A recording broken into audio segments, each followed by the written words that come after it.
Hello, and thank you for watching.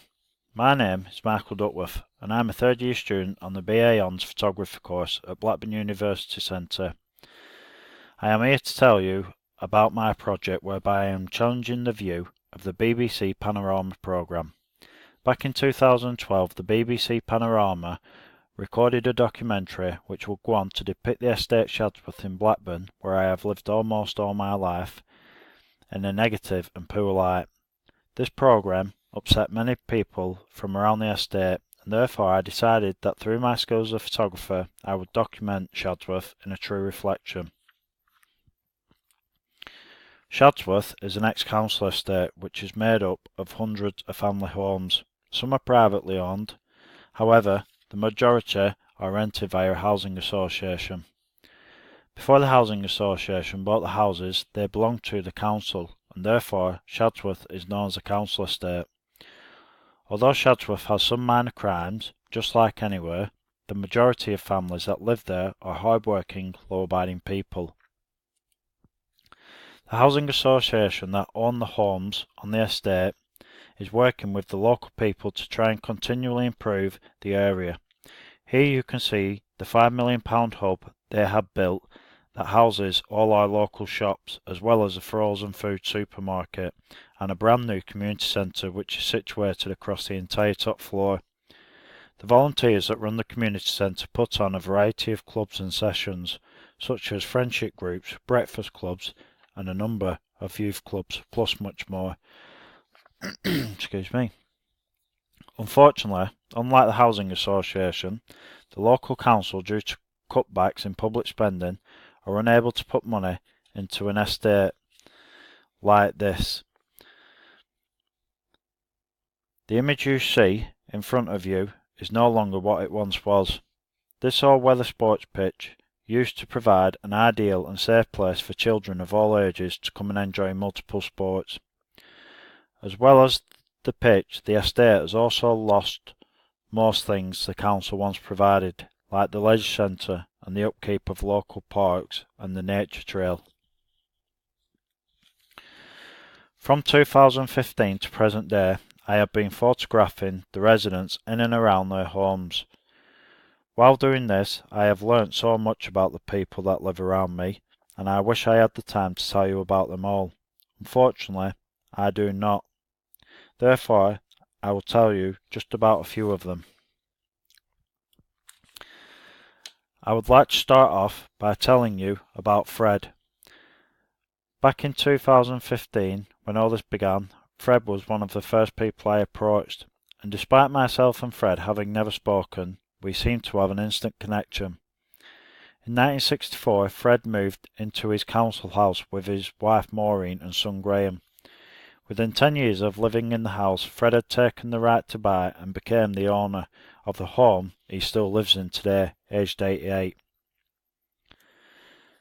Excluding his family, Fred's biggest love is his garden, and he takes immense pride in maintaining it to a high standard.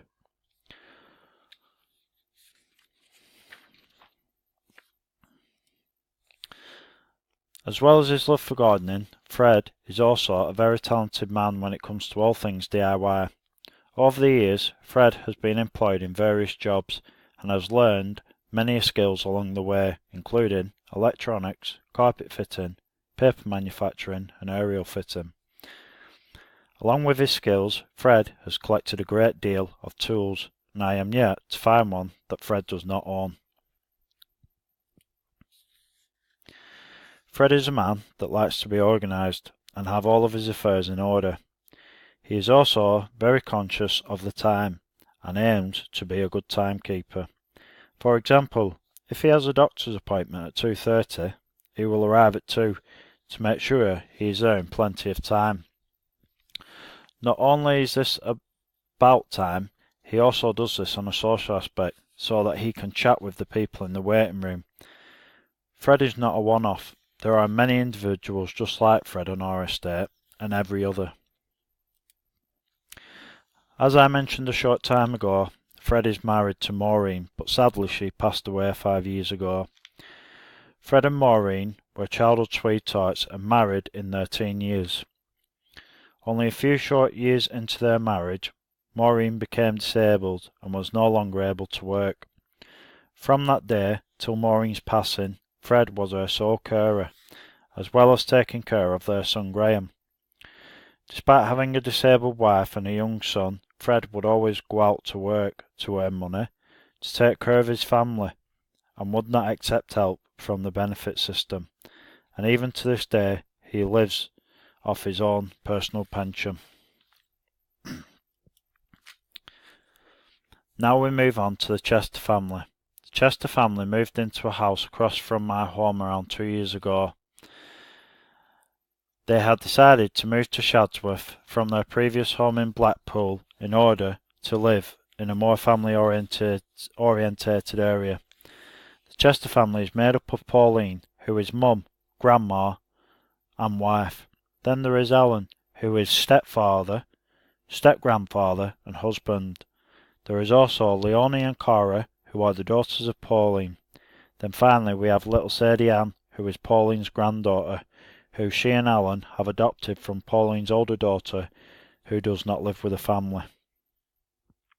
The Chester family are an example of why we shouldn't judge things or people on appearance.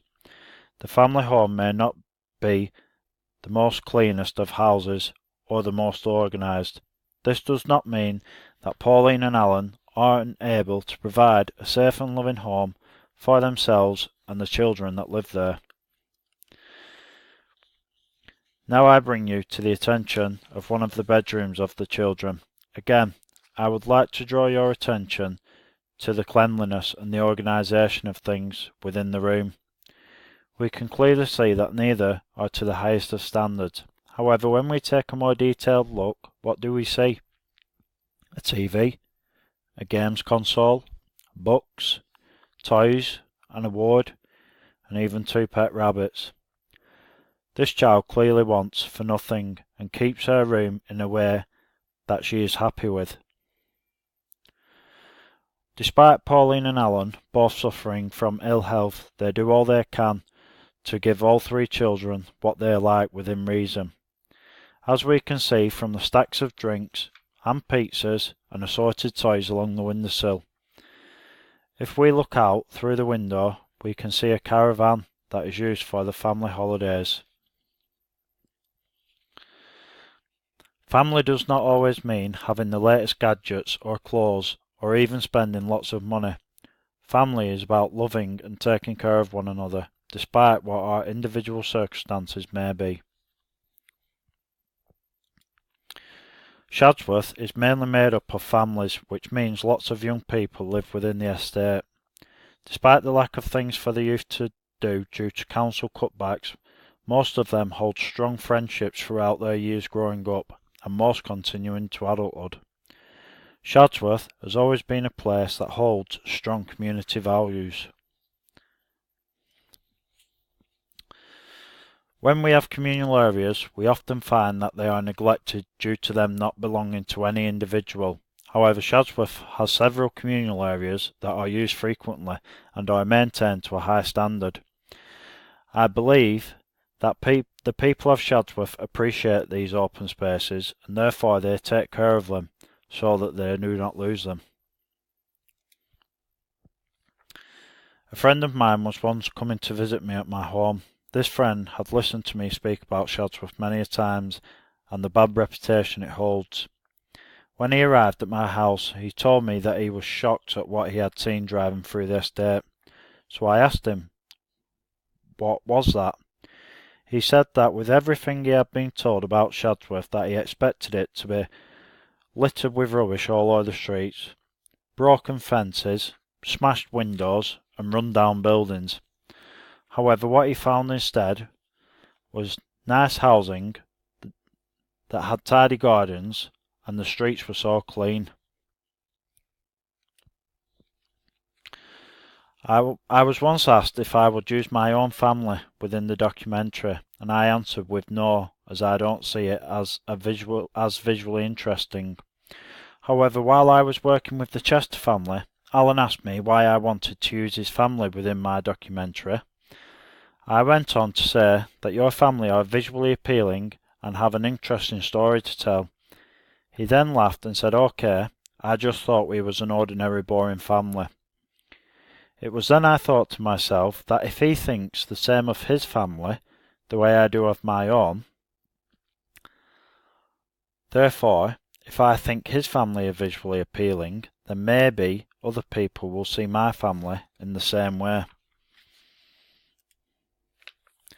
Equality is a big issue in today's society, and all men and women should be equal. This is something that myself and my wife like to promote within our relationship. We believe that both parents should share an equal responsibility in raising the children and doing household duties, as well as us both having our own personal careers. I would just like to tell you about our weekend routine and how this image was created. Myself and my wife have this agreement whereby she will wash and dry all the children's school uniforms and do their homework with them on a Saturday. Then on the Sunday, I will iron all the uniforms and make the Sunday dinner. This image represents my Sunday. I like to get up and just hang about the house while playing my music. I will put on my music and just casually iron my way through the mountain of uniforms. After this, I will move on to prepping and cooking the Sunday dinner. This is one of those Sunday dinners. The one in the far top right hand corner is mine. I was cutting down on carbs, so there's no potatoes, no gravy, no Yorkshire puddings. However, I piled all them pounds back on over Christmas. The children of Shadsworth. The children of Shadsworth are given a negative image and spoken about as there is no hope for them, and they will amount to nothing. Well, I could tell you the story of these two children. And why is that? Because they are my children. The girl is my stepdaughter Taylor, aged 11, who is head girl of her school and a promising gymnast, and is achieving grades above expected level. The boy is my son, Caden, aged 10. He is a prefect at his school, and again is achieving grades above his expected level. It doesn't matter where children live. What matters is how they are raised.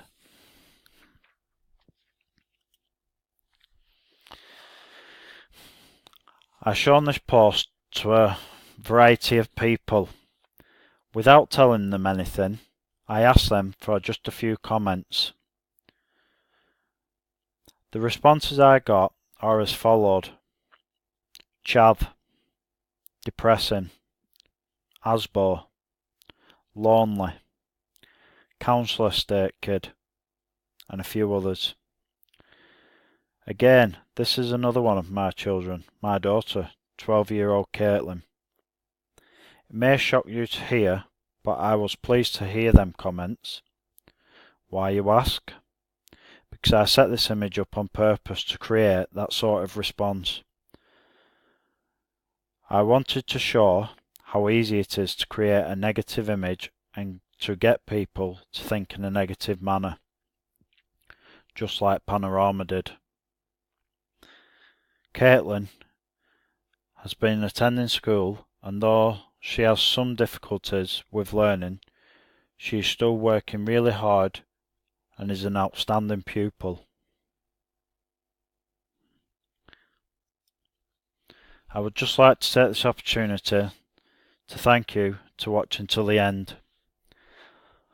Although Shadsworth may not be the most wonderful place on the earth, it is a place that holds a strong community and a place that houses many strong working families that go on to lead extraordinary lives. Once again, thank you for listening. I've been Michael Duckworth.